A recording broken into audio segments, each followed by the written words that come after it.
L'habitude du malheur, je me presse de rire de tout, de peur d'être obligé d'en pleurer. Cette réplique de la pièce de théâtre Le Barbier de Séville de Beaumarchais insiste bien sur la nécessité de rire de tout pour se débarrasser même des pires violences. Alors, on peut se demander, peut-on réellement rire de tout? La réponse va de soi, oui, et c'est mon combat de ce jour.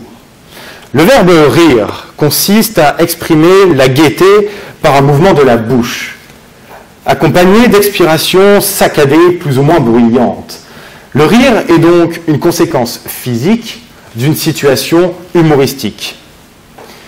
Mais cette définition me semble quelque peu carencée. En effet, elle oublie le fait que le rire ne puisse être totalement contrôlé. On connaît tous cette situation où l'on a ce petit rire en coin, et ce, même si l'on a honte. Moi, je le confesse, ce petit rire honteux, je l'éprouve aux blagues de Jean-Marie Bigard. On aperçoit de facto l'incohérence dans le fait de vouloir limiter ce rire, parce que par essence, il ne peut pas l'être. Il est important de distinguer dans la tendance à rire celui qui donne à rire, le blagueur, Jean-Marie Bigard, de celui qui rit à proprement parler, moi qui l'écoute, vous, nous en général. Alors, peut-on rire de tout? Je crois que le pire, c'est le peut-on. Il présuppose une limitation de nos propres blagues et de ses récepteurs. Et donc, je vais démontrer que oui, l'on peut rire de tout, et oui, l'on doit rire de tout. D'abord, le rire touche directement la liberté d'expression. C'est la fameuse rengaine « Ma liberté s'arrête là où elle entrave celle des autres ». C'est beau, mais ça n'existe pas. Encore ce matin, sur le trajet TER Rouen-Le Havre, ce qu'on appelle un millennials, met sa musique dans ses écouteurs à fond. Certes, je me suis senti offensé, mais puis-je réellement dire que j'ai perdu toute liberté? Je ne pense pas. Et c'est pareil avec le rire.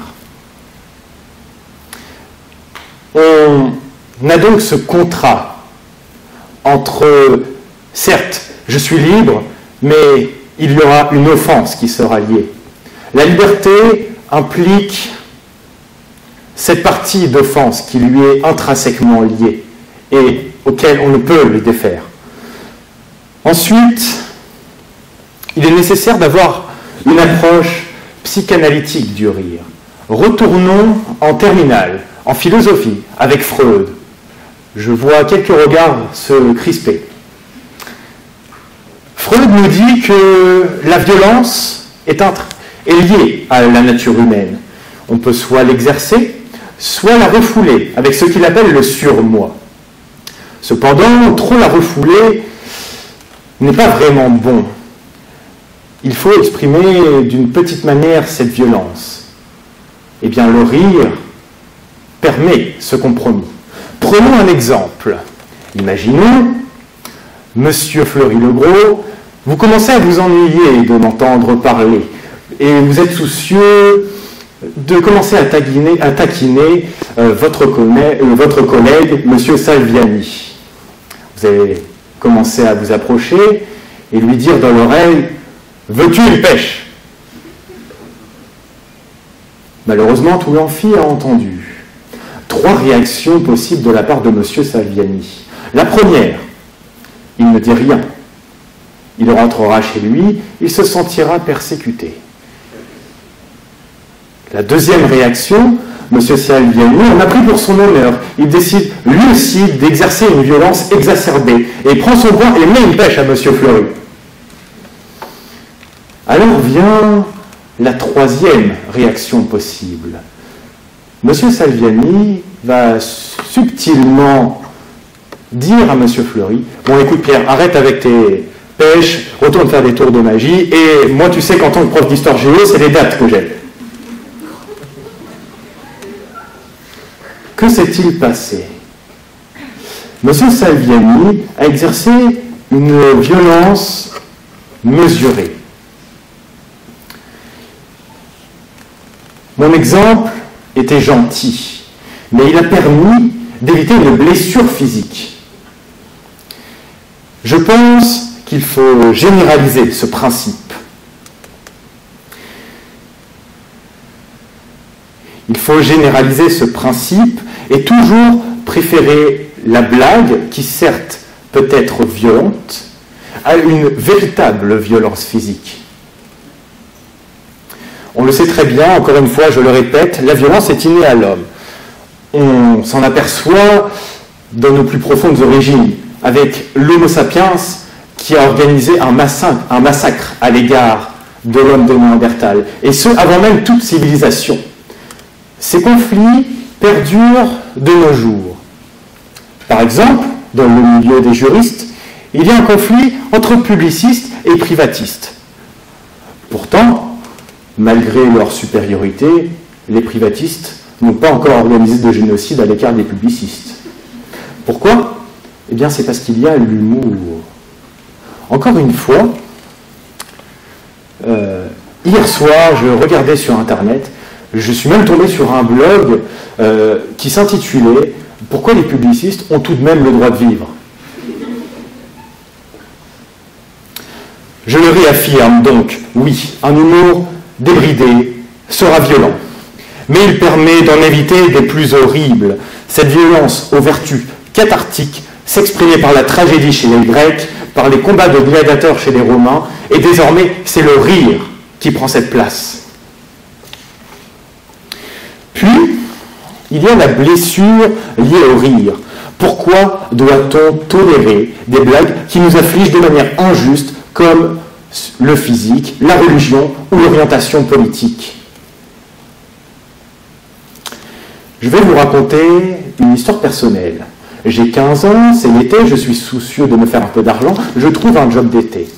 Je vais vers mon futur employeur, je lui dis bonjour, motivé. Il me voit, il regarde mon nez, que je peine à cacher sous ce masque.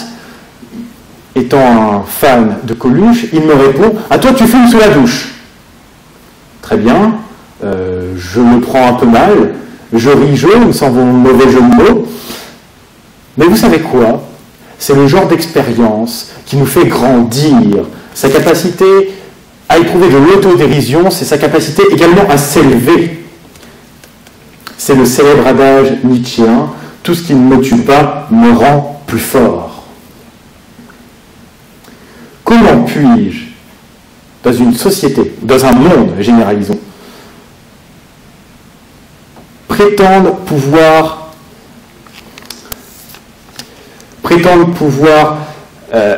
surmonter les épreuves si une simple blague m'afflige? Eh bien moi j'ai la réponse, c'est la sélection naturelle. Comment une blague peut me mettre KO? Alors suis-je vraiment digne de continuer à vivre dans ce monde où des violences bien pires encore existent? Je laisse la question en suspens. Enfin, je vous propose un petit exercice de logique. Supposons que l'humour soit un terrain départagé entre deux propriétaires. L'un s'appelle humour interdit, l'autre s'appelle humour accepté.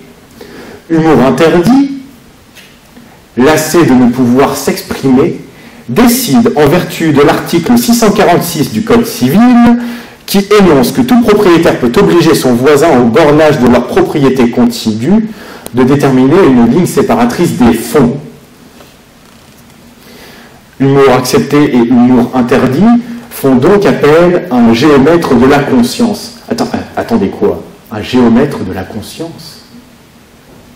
Son nom est Staline.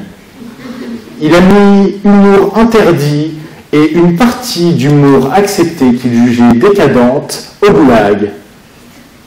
De plus, après l'intervention de ce géomètre de la conscience, j'ai l'impression que cette ligne séparatrice des fonds demeure toujours floue. Le rire, on l'a vu, est violent. Il choque et blesse, Mais c'est un mal nécessaire. Il permet un équilibre vis-à-vis de cette violence de la société. N'oublions pas, trop d'animalité défigure l'homme civilisé. Trop de civilisation crée des animaux malades. Et le rire permet ce compromis.